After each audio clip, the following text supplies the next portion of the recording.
Welcome back, everybody. In this video, we're going to talk about sleep. And given that we do so much of it, it surely must be important for psychologists to study in terms of, human thought and behavior. And in this module in particular, it's a great example of an altered state of consciousness.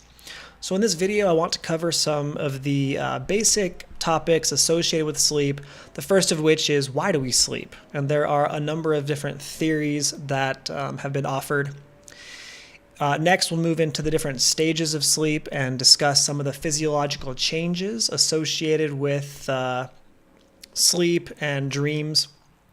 Next, we'll move into some of the issues concerning sleep. Some of which are extremely common and some of which are less common in terms of disorders. Then dreams. By some estimates, we spend upwards of 6 years of our life dreaming.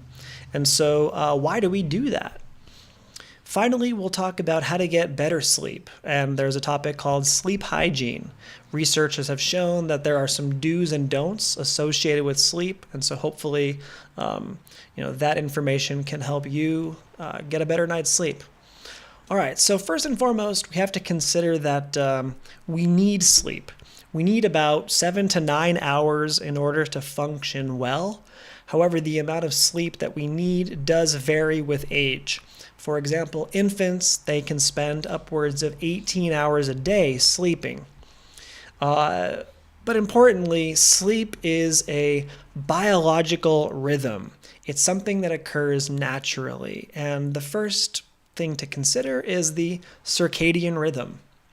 The circadian rhythm, well, first and foremost, circadian means about a day.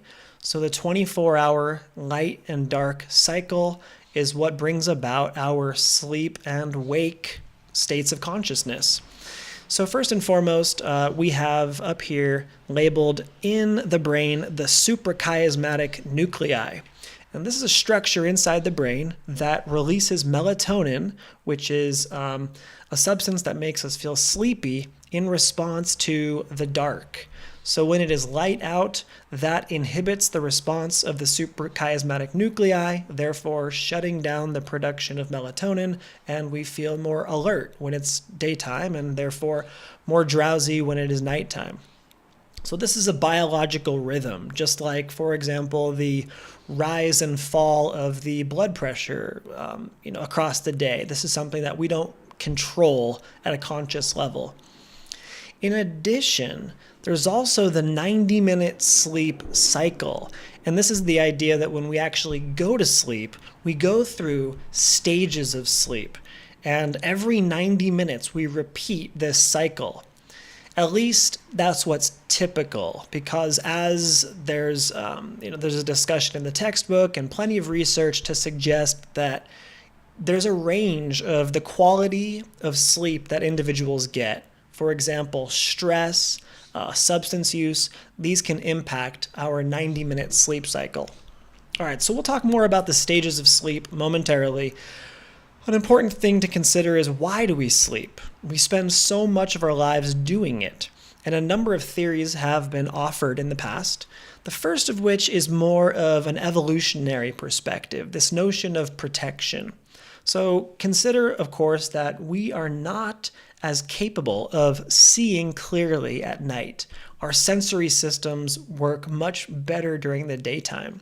So it could be argued that we evolved the tendency to sort of hibernate and hide, kind of like in a cave. Our ancestors hiding in a cave at night were less susceptible to predators and therefore more likely to live and pass on their genes, whereas the ancestors of the past that stayed, out in the open at night, they were more susceptible to being killed, if you will, and therefore they weren't passing their genes forward. So maybe sleep evolved as a protection factor. However, these other theories are probably much more relevant for contemporary humans. We know that sleep is important for physical growth, specifically the pituitary gland, the master gland of the brain. It releases growth hormone at night when we're sleeping. And, infants do a lot more sleeping than adults do. Infants are going through a growth spurt. So when infants sleep, they're getting tons of growth hormone to facilitate body growth. Same thing with adults, but obviously adults, we are not growing at the same rate. Besides physical growth, we also know that sleep is important for preserving and repairing brain tissue and neural connections, which would be important for memory and learning. So sleep is obviously really important, and which of these theories is true? Well, there's probably some validity to most of them. All right, so we go to sleep and we engage in this 90-minute sleep cycle. So for example, if you got 8 hours of sleep last night, you may have gotten between 5 and 6 of these 90-minute sleep cycles. What I want to focus on in this video is simply the difference between REM sleep and non-REM sleep. REM sleep, in my opinion, is the most important stage of sleep, but the non-REM, labeled NREM, has different stages, and those are differentiated by the brain wave activity, basically the physiology of the body that differentiates those separate stages. So when we're awake, we have what are known as beta waves. And beta waves are rapid, they help me think clearly and quickly.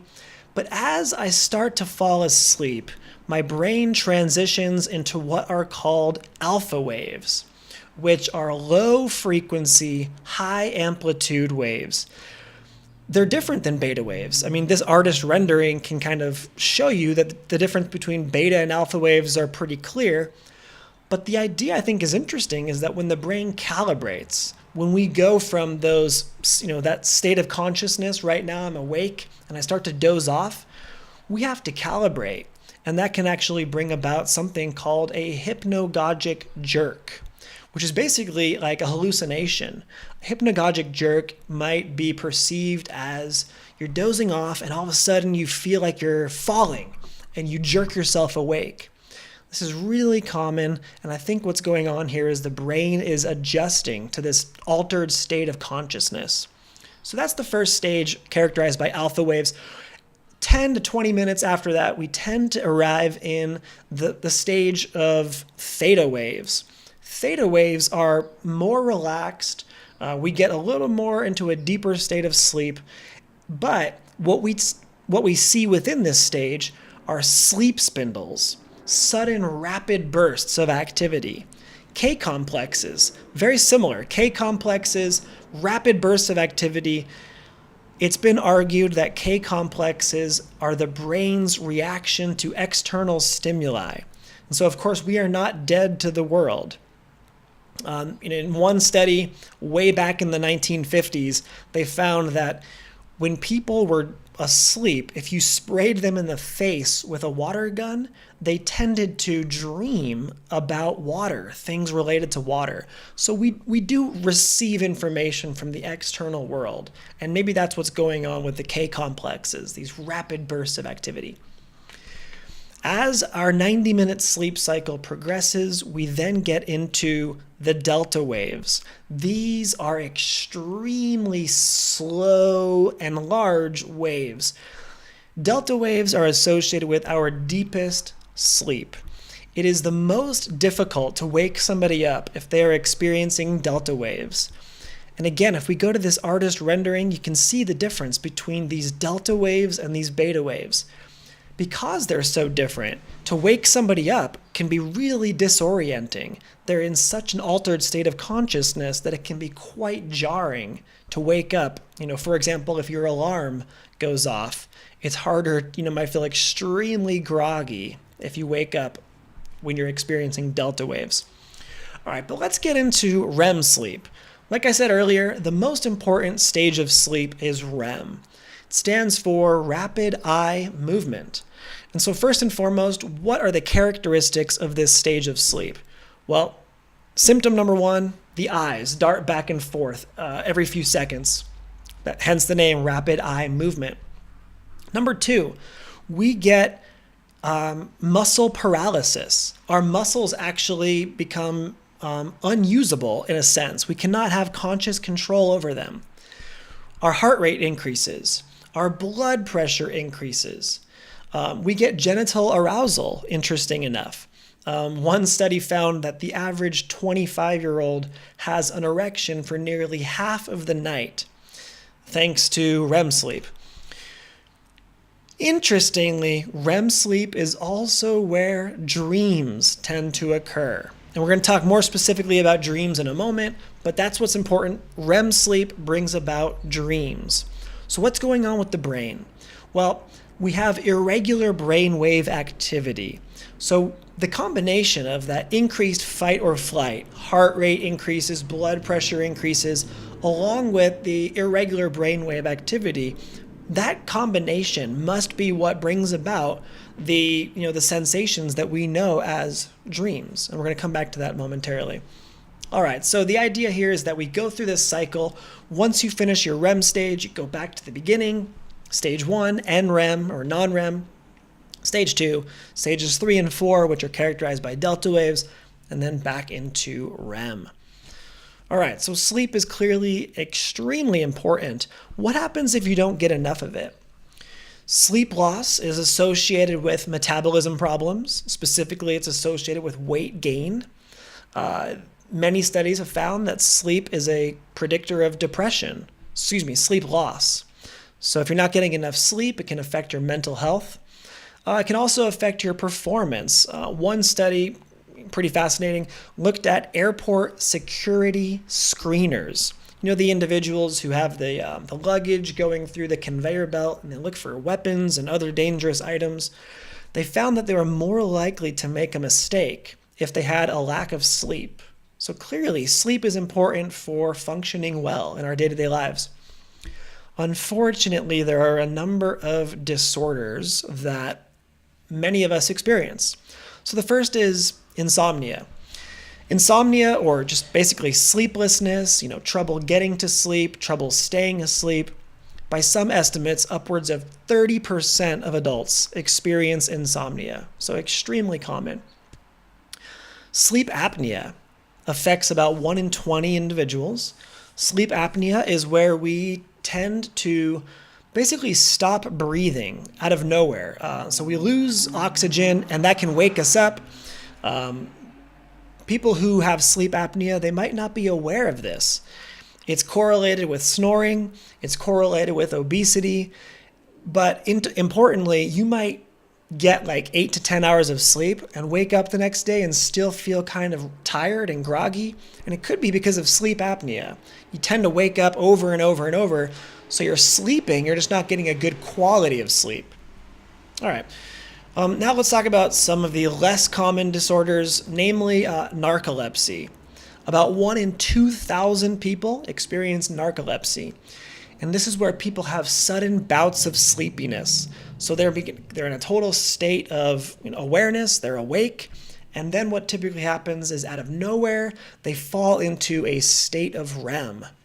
This can be triggered by anxiety, but what's kind of scary here, again, REM sleep brings about muscle paralysis. So you could be driving, for example, and then just fall asleep and lose control of your muscles. Clearly, that can be a dangerous situation. What about sleepwalking, sleep talking? These are both disorders that are associated with delta waves. Recall delta waves, that really long, slow wave that brings about deep sleep. That stage is typically where you see sleepwalking and sleep talking. In addition, delta waves are also associated with night terrors. Night terrors, if you've ever had one, they're clearly scary. They're not just a nightmare. A night terror is associated with dread and doom. The person might wake up overwhelmed with fear and anxiety. And again, I think it's because the person's brain is experiencing a level of consciousness that is so different than when they're awake that it can be quite disorienting. All right, but most people don't experience night terrors, but most people do experience dreams. And again, dreams, we might spend upwards of 6 years of our life doing it. So what's going on with them? Sleep researchers note that, interestingly, dreams tend to have more negative content than positive content. Things like fear, things like you're being chased. What's going on there? Well, There's still a mystery surrounding dreams, but there have been a number of theories offered, and I think one of the more interesting is Sigmund Freud. So Sigmund Freud, he believes that dreams are the royal road to the unconscious, to quote him directly. So again, the psychodynamic theory, conscious and subconscious parts of our mind, Freud believed that dreams were us tapping into that subconscious. So if people have negative dreams, maybe it's a sign that they have these subconscious anxieties, these concerns. He also believed that dreams are our ability to fulfill our wishes. In other words, we can satisfy the id and not have to worry about that pesky superego all the time. So I can do all the things that I want to do in a safe, dream without having to worry about what other people think. Interesting theory, but as we've talked about before, how do you prove anything when it comes to the subconscious? Because the very nature of the subconscious is it can't be measured. There are some other important theories to consider when it comes to dreams, and I think, namely, it is memory and learning. We know that the brain undergoes important memory consolidation tasks when we are in REM sleep. How do we know this? Very basically, if you give people a memory task, for example, a list of words to memorize before they go to bed, if you deprive them of all the different stages of sleep, the one that affects their memory greatest is REM sleep. When people don't get that stage of sleep, they tend to perform poorly on memory tasks. So yes, maybe dreams are me fulfilling my wishes, but more importantly, dreams are probably for filing away my memories, making sure my cognition is organized, things like that. All right, so without further ado, how do we get good sleep? There's a blossoming field of research right now tapping into something called sleep hygiene. And I'm going to post a link from Harvard, actually, that talks about specific things we can all do to improve our sleep quality. But basically, it all boils down to treating sleep as something important and, for example, treating your bed as a sanctuary. As we're going to see in a future chapter, we learn through conditioning, and that basically means we learn through association.